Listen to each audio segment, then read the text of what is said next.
سر medicine کے بارے میں اور سرجری کے بارے میں تو آپ ہمیشہ ہمیں بتاتے ہی رہتے ہیں. تو آج ایک ذرا ٹپیکل سا ایک کویشچن کرتے ہیں آپ سے، کیونکہ آپ کے پاس بہت نالج ہے تو آپ ہمیں اچھا آنسر دیں گے. میں یہ پوچھنا چاہ رہی تھی کہ یہ ساس بہو کی لڑائی جو ہمارے معاشرے میں ایک عام بات چل رہی ہے، ساس بہو کی لڑائی، ہر گھر میں یہ فساد چلا رہا ہے، تھوڑا سا اس کے بارے میں ہمیں بتائیں گے کہ ایسا کیوں ہوتا ہے؟ یہ آپ نے مجھ سے جو ہے یہ بالکل آؤٹ آف کورس جو ہے نا کوشچن آپ نے پوچھ لی ہے. اور یہ ایک حقیقت ہے کہ ساس اور بہو کی آپس میں ٹھنی رہتی ہے، لیکن یہ ایک چیز جو ہے بلا وجہ اس کو مشہور بھی کیا گیا، ایسا نہیں ہے. بلکہ میں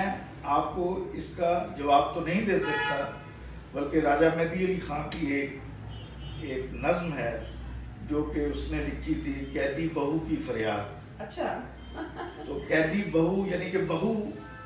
جو اپنی ساس کے بارے میں وہ اپنی ماں کو کیا خط لکھتی ہے، تو وہ کچھ اس طرح تھا کہ کیا لکھوں امی آپ کو خط کے جواب میں، کب سے ہوں کیا بتاؤں میں جہان خراب میں، اور سسرال والوں نے مجھے ڈالا عذاب میں، یوں دب گئی ہوں جیسے ورق ہو کتاب میں، اور جمنا کی موج رہ نہیں سکتی چناب میں ہوں سمند ناز پہ پاہے رکاب میں، کل مجھ سے سچ کہا چچا غالب نے خواب میں، ملتی ہے خوئے ساس سے نار التحاب میں. اب وہ ساس کی خصوصیات بتا رہی ہے، اور اس کو آپ سیریسلی نہ لیجئے گا، اس لیے کہ یہ صرف مزاح کے طور پہ ہے. وہ ساس کے بارے میں کہتی ہے کہ لیوے نہ میرا نام ستمگر کہے بغیر، سوتی نہیں کبھی مجھے کافر کہے بغیر، کہتی ہے آ گئی میرے گھر پر کہے بغیر، بستر بچھا لیا میرے در پر کہے بغیر، آفت کیوں آ گئی میرے سر پر کہے بغیر، کیوں روز مجھ سے لیتی ہے ٹکر کہے بغیر، کیوں ڈالتی ہے چائے میں شکر کہے بغیر، میں تجھ کو کھینچ ماروں گی پتھر کہے بغیر، اور پتھر جو ماروں تجھ کو تو رونا نہ جواب میں، رہ ایسے جیسے پاؤں رہے ہے جراب میں، اور یہ ساس ہے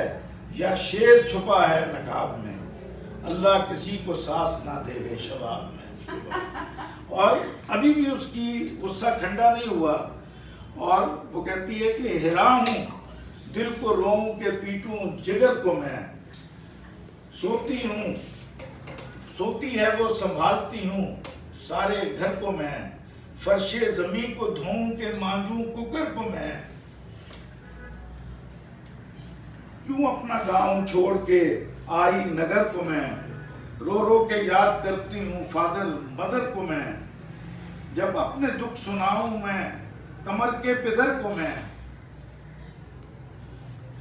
کہتے ہیں دیکھ آگ لگا دوں گا گھر کو میں، سنتا نہیں ہوں دکھڑے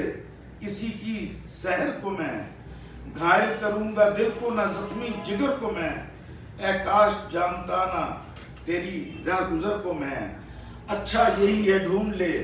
راحت عذاب میں، اماں کا ذکر کفر ہے میری جراب میں. تو یہ کہنے کا مطلب یہ ہے کہ یہ آخری جو جملہ ہے کہ اماں کا ذکر واقعی کفر ہے جناب میں، یہ نہیں کرنا چاہیے، اور کوئی بھی فرما بردار بیٹا اپنی اماں کا اس طرح کا ذکر نہیں سننا چاہتا. Thank you.